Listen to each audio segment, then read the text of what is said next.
So this is iPhone 14 Pro Max and it was launched in 2022, and this on the right hand side is iPhone 4 and it was launched in 2010. And just look at both of these phones and look at the size difference. और ये size difference देख के आपके मन में भी सवाल होगा, that's been on everyone's minds, that why are smartphones getting bigger and bigger? और वो टाइम भी दूर नहीं है जब smartphones will actually be taller than Burj Khalifa. अच्छा, ठीक है। बट जोक्स अपार्ट, इसका सबसे नोटिसेबल चेंज जो हमें देखने को मिलता है that is the screen size, और इसके काफी सारे रीजंस हैं कि ऐसा क्यों है, और उसी को हम जानेंगे इस वीडियो में। So hi guys, this is Anshu Sharma and you are watching Geekified, और इसी के साथ लेट्स स्टार्ट द वीडियो। तो इस ट्रेंड को समझने के लिए हमें थोड़ा पीछे जाना होगा और थोड़ा फिगर आउट करना होगा कि जब स्मार्टफोन शुरू में आए थे, आपको वो टाइम तो याद ही होगा जब Nokia 3300 was all the rage. एक ऐसा फोन जो कि स्मॉल है, कॉम्पैक्ट है, और उससे आप मैसेजेस और कॉल्स भी कर सकते हो, and that was revolutionary at that time. और उसके बाद फिर हमें अलग अलग तरीके के फोन दिखने लगे, जैसे कि ब्लैकबेरी के infamous keypad phones, and then Nokia की जो एन सीरीज आई थी वो काफी ज्यादा फेमस हुए थे। उसके बाद मोटोरोला के फ्लिप फोन्स काफी ज्यादा फेमस हुए, लेकिन उस टाइम तक भी साइज इतना ज्यादा बड़ा नहीं था, साइज वाज स्टिल मॉडरेट। लेकिन as technology advance, so did our needs and expectations. और फिर उसके बाद 2007 में एप्पल ने इंट्रोड्यूस किया अपना सबसे पहला आईफोन। इस फोन में आपको देखने को मिलता था एक touch screen with user friendly interface, और काफी ज्यादा स्मार्ट फीचर्स ऐड किए गए थे, जैसे कि web browsing, app integration and multimedia playback. और ये सारी चीजें 2007 में करना काफी बड़ी बात थी। लेकिन उसके बाद भी काफी ज्यादा कंपनीज ऐसे आ गई that dominated the smartphones market, जैसे कि सैमसंग, एलजी, एचटीसी। जैसे ही लोगों के पास ये स्मार्टफोन्स पहुंचे और वो इसको कम्युनिकेशन के अलावा बाकी चीजों में यूज करने लगे, तो मैन्युफैक्चरर्स को भी लगा कि हमें लार्जर डिस्प्ले साइज का फोन बनाना पड़ेगा ताकि हम एक बेटर एक्सपीरियंस अपने कंज्यूमर्स को दे सकें। फिर चाहे हमें वीडियो देखना हो, गेम्स खेलना हो, या फिर इंटरनेट पे ब्राउजिंग करना हो, जब हमारे पास बिगर साइज का स्क्रीन रहता है तो वो काफी ज्यादा इमर्सिव एक्सपीरियंस हो जाता है and it's very easy to use. But why exactly did smartphones keep getting bigger and bigger? तो इस सवाल का जवाब देने के लिए मैंने 4 ऐसे पॉइंट्स निकाले हैं जिसकी वजह से मुझे लगता है कि ऐसा हमें ट्रेंड देखने को मिला।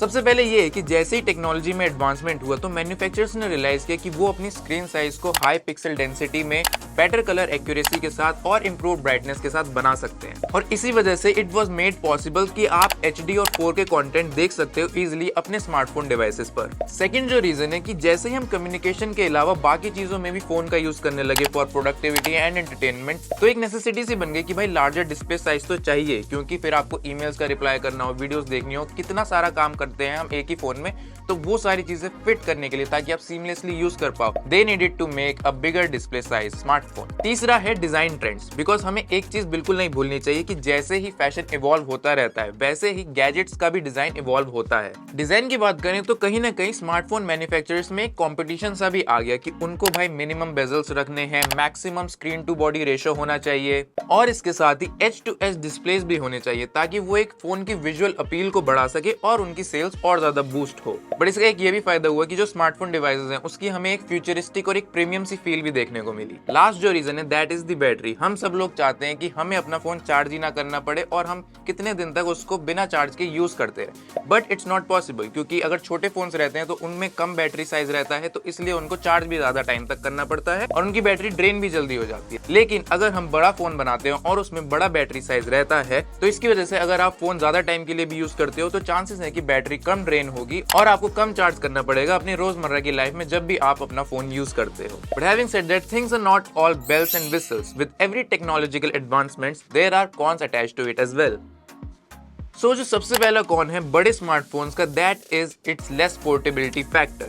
मेरे पास ये iPhone 14 Pro Max, और जैसा कि आप देख सकते हैं इसका साइज काफी ज्यादा बड़ा है, और जब इसको आप पॉकेट में डालते हैं या फिर कहीं भी ले जाते हैं, it feels too bulky and कुछ टाइम के बाद I just don't want to use, because I want to use a less bigger phone, जिससे कि मैं अपना फोन इजीली यूज कर सकूं। और जब भी मैं पॉकेट में डालूं तो कई बार ऐसा होता है, because I have an iPhone 12 mini, तो जब मैं उसको अपनी पॉकेट में रखता हूं तो मुझे फील भी नहीं होता है। Second reason is single handed use में जो डिफिकल्टी आती है। अगर हम छोटा फोन यूज करते हैं तो इसको हम एक हाथ से सिंगल हैंडेडली यूज कर सकते हैं विद आवर थंब, बिना किसी प्रॉब्लम के। But on the other hand we have an iPhone 14 Pro Max, अगर मुझे इसको यूज करना है तो it kind of becomes very difficult for me to use with just my one hand. Third factor is cost, क्योंकि जितना smartphone का size बड़ा होता जाएगा उसमें ही आप और ज्यादा फीचर्स ऐड करना चाहोगे और ज्यादा पार्ट्स ऐड होंगे, उसकी वजह से कॉस्ट भी उसकी इंक्रीज होगी, बिकॉज मैन्युफैक्चरिंग में आपको अलग अलग टाइप के चीजें ऐड करनी पड़ती हैं, तो इसका एक ये डाउन साइड है।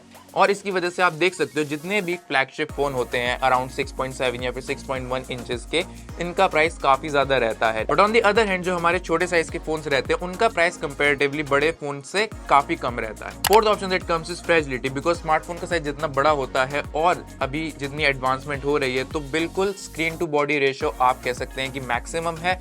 बेजल्स बहुत ही कम रहते हैं जिसकी वजह से पूरा जो सरफेस रहता है वो ग्लास का रहता है और जब भी आपका फोन गिरेगा तो चांसेस ये हैं कि आपका फोन जल्दी उसमें क्रैक आ सकते हैं because of the bigger display size. While on the other hand छोटे स्मार्टफोन्स रहते हैं वो थोड़ी ज्यादा ड्यूरेबल रहते हैं इसी वजह से, बिकॉज उसमें स्क्रीन साइज तो कम रहता ही है, उसके साथ ही they are more portable and durable. तो ये थे कुछ ऐसे फैक्टर्स जो कि मैं कॉन्स की लिस्ट में ऐड करना चाहूंगा, but I think this is still the future because lots of people are loving these big smartphones और उनको एक kind of एक प्रीमियम और एक फ्यूचरिस्टिक फील आती है जब वो इन स्मार्टफोन्स को यूज करते हैं। आप लोग क्या सोचते हो? Do let me know in the comment section. हालांकि एक चीज हमें ये जरूर जान लेनी चाहिए कि smartphone manufacturers are constantly working to remove these downsides as well, फिर चाहे इम्प्रूव्ड एर्गोनॉमिक्स हो, स्मार्टर पावर मैनेजमेंट हो या फिर स्ट्रॉन्गर मटेरियल्स हो। देख रहा है विनोद, अंग्रेजी बोल बोल के कैसे बात को घुमाया जाता है। और ये ट्रेंड हमें फ्यूचर में भी देखने को मिलता रहेगा क्योंकि आप जैसा देख सकते हैं अभी रिसेंटली मार्केट में काफी ज्यादा फोल्डेबल फोन्स की डिमांड बढ़ रही है और उनका साइज तो जो हमारा नॉर्मल फोन होता है उससे भी काफी ज्यादा बड़ा रहता है। सो आई थिंक फ्यूचर में काफी ज्यादा इवॉल्व होते जाएंगे smartphones and to be honest we can not predict कि फ्यूचर में कैसे रहेंगे स्मार्टफोन्स। जिस हिसाब से टेक्नोलॉजी एडवांसमेंट होता जा रहा है और अभी तो एप्पल विजन प्रो भी आ गया है तो एक स्पेशल रियलिटी का भी एक फ्यूचर अलग से हमें देखने को मिलता है। तो क्या आपको लगता है कि फोन एक टाइम के बाद फ्यूचर में गायब हो जाएंगे and we are all gonna be communicating in the spatial reality? आपके क्या थॉट्स हैं स्मार्टफोन्स के फ्यूचर में? Do let us know in the comment section. अगर आपको वीडियो पसंद आया तो प्लीज लाइक कीजिए इस वीडियो को, कमेंट कीजिए और शेयर कीजिए अपने फ्रेंड्स एंड फैमिली के साथ। इसी के साथ सब्सक्राइब करना बिल्कुल ना भूलें गीकी फाइट को। And with that I will see you guys in the next video. तब तक के लिए जय हिंद, वंदे मातरम।